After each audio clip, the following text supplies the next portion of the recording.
This is Nick. This is Jack. And on this Saturday, Yetis, we are serving up a sample of our weekly show, The Best Idea Yet. It's our second show, and it does deep dives on the most viral products of all time. All right, here's what we got this week. It's Red Bull. Red Bull, the world's first energy drink, and 38 years later, still the biggest energy drink. But few know the wild story about how Red Bull actually began. Yeah? At a Thai truck stop. Jack, don't give it all away. Don't give it all away just yet. Yetis, we got a special clip from this episode for you to listen to right now. So sit back, relax, and enjoy this sample of this week's episode of The Best Idea Yet.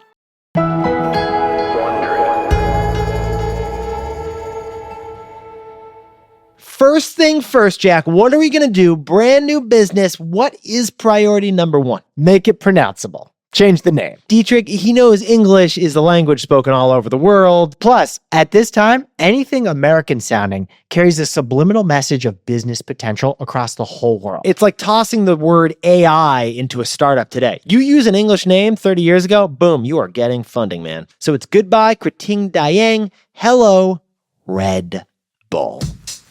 Next, it's on from the name and on to product testing. Priority number 2. And as a veteran marketer, Dietrich knows that tastes can be regional. You know, Western palates, they aren't always primed for Eastern flavors and vice versa. So he sets up some focus groups over in Austria. And the results, Jack? Bad. Real bad. Oh. Those test customers hated this drink. The first volunteers, they are spitting out the drink. You could not give this stuff away for free at a sample booth at Costco. And just as they're tossing his samples in the trash, you can see Dietrich wondering in his head, have I made a huge, life-savings demolishing mistake?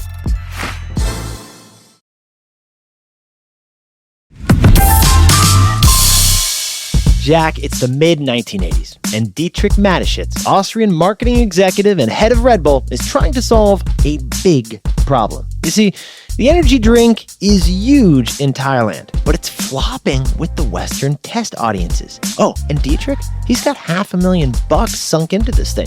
It's his whole life savings. They're all rolled up in one big Red Bull bet. So here's what Dietrich does. He spends the next 3 years working on both the drink's formula and the packaging, and both get transformed. Like we always say, the packaging is the product. And Dietrich thinks Red Bull will play best as a specialty premium beverage, so he wants it to stand out in the convenience store fridge. Picture the Coca-Cola curvy bottle, you know, like that's the icon he is going for. But how do you make something look premium? Well, his team develops the sleek silver and blue aluminum can with the two Red Bulls charging at each other that we all know today. But here's the difference. They make that can 8.4 ounces instead of the usual 12 ounces. Basically, they make the can 30% smaller. This new, smaller can isn't just about the design. It's also a clever psychological trick. Red Bull's smaller can, it actually adds to the mystique. It implies that what's inside is so powerful, you're going to want to take it easy on this stuff. Plus, by offering less for more, it is both a marketing and financial hack because the smaller servings are cheaper to produce, so they save money. But since it's implied that the product is stronger than its competitors by being small, they can charge a premium for it too. With the packaging puzzle solved, now it is time to update the drink itself. And here is where Dietrich takes another risk. Because even though Krating Dayang tastes kind of like a liquid Ricola, he does not alter the flavor at all. No cherry, no grape, no island peach version. He's not going to go full LaCroix on this stuff. Instead, he does one addition. He adds bubbles. That's it. And somehow, carbonation, it's enough to make Red Bull's acquired taste a little bit more appealing. Actually, a lot more appealing. So he's cracked the flavor, he's cracked the can, but we're not done yet. Dietrich hires an ad agency because he wants to develop an iconic slogan and some equally iconic animations that will shape Red Bull's brand identity for the next 30 years. It's time for Red Bull to get some wings. The unforgettable slogan, Red Bull gives you wings. It goes back to their very first ad spot, a cartoon featuring Renaissance master Leonardo da Vinci hard at work on a painting. Morning, Leonardo. So what on earth are you drawing now?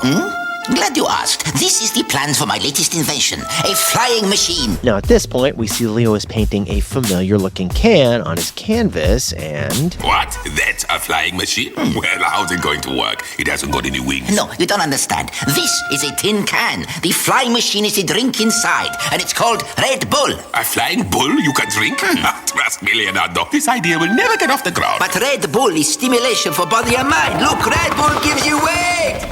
Voila! Da Vinci has finally created his human flying machine. Jack, stick this ad in the Louvre with its sleek little can, a flavor-enhancing carbonation, and a catchy slogan all in one place. Those wings launch in Europe in 1987. Red Bull Europe starts in just a handful of exclusive Austrian ski resorts. But soon, Dietrich gets an idea for attracting a much, much, much wider audience. Nick, we mentioned that Dietrich spent 10 years in college. He was going full Van Wilder on the college extracurriculars. Well, not to mix our movie metaphors, Jack, but the next thing Dietrich does is he pulls a Billy Madison and he goes back to school, bringing Red Bull to a cohort famous for their all-nighters, college kids. Dietrich's team is tiny, just 6 salespeople and 1 admin. They have no marketing budget for things like billboards, print ads, or TV spots. So instead, they identify the most popular students on campus. Dietrich's team gives these campus hotshots cases of free Red Bull to give out to their friends. Because if the cool kids are drinking it, so will their friends and their followers.